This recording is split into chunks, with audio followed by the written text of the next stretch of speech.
គោរពជំរាបសួរក៏ដូចជាសួស្តីពុកម៉ែបងប្អូនដែលកំពុងតែទស្សនាវីដេអូរបស់ខ្ញុំបាទប៉ុណ្ណែបាទពុកម៉ែបងប្អូនគឺខ្ញុំមានអ្វីថ្មីទៅហើយដើម្បីមក unboxing ទាំងអស់គ្នាពុកម៉ែបងប្អូនឃើញហើយដងវិញវែងដំវិញវែងពុកម៉ែបងប្អូនគឺពុកម៉ែបងប្អូនអាចយល់ហើយគឺដងសន្ទូចពុកម៉ែបងប្អូនបាទដែលខ្ញុំបានពងជាយូរខែយូរឆ្នាំហើយពុកម៉ែបងប្អូនដែលខ្ញុំស្រឡាញ់បាទពុកម៉ែបងប្អូនថាអាចជាដឹងតម្លៃហើយគឺរៀងក្រាស់ក្រែវដែរពុកម៉ែបងប្អូននេះដងនេះគឺដងតាកូម៉ា P1 Monster ពុកម៉ែបងប្អូនដែលលេងវិស័យសន្ទូចគឺអាចដឹងហើយថាតម្លៃវាប្រហែលបងប្អូនបាទរៀងក្រាស់ដែរណាតោះសម្រាប់ខ្ញុំគឺខ្ញុំគិតថាថ្លៃហើយពុកម៉ែបងប្អូនព្រោះយើងជាអ្នកខ្វះខាតដែរតោះពុកម៉ែបងប្អូនទៅមើលក្នុងប្រអប់នេះដែរថាតោះពុកម៉ែបងប្អូនមកយើងមកដល់ពេលដែលក្នុងការ unboxing ប្រអប់ម្ដងតើក្នុងប្រអប់ហ្នឹងគឺជាអ្វីពុកម៉ែបងប្អូន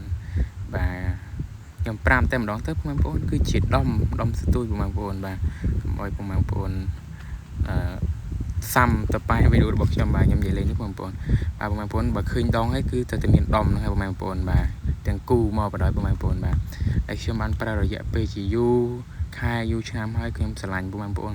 ហើយយើងត្រូវការសន្សំលុយបាទព្រោះយើងអ្នកខ្វះខាតអញ្ចឹងយើងត្រូវការសន្សំលុយបងប្អូនបាទដើម្បីបានអ្វីមួយបាទគ្មានអ្វីបានមកដោយស្រួលទេបងប្អូនគឺត្រូវការសន្សំបាទនេះបងប្អូនតែនគឺអីគេ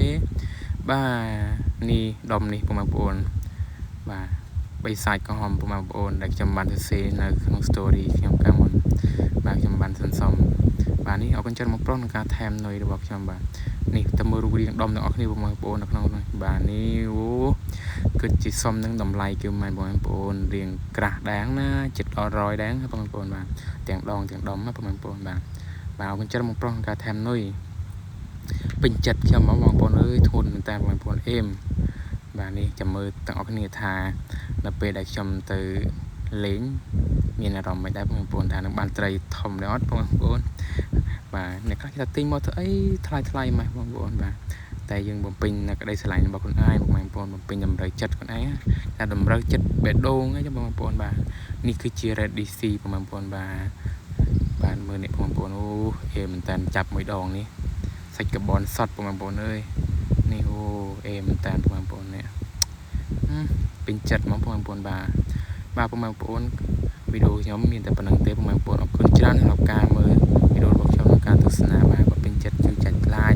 ហើយទៅតាមដានទាំងអស់គ្នាថាខ្ញុំនឹងបានត្រីឬអត់ដុំថ្លៃដងថ្លៃថានឹងបានត្រីឬអត់បងប្អូនទៅតាមដានទាំងអស់គ្នាបាទអរគុណច្រើនជម្រាបលាបងប្អូនបាយបាយ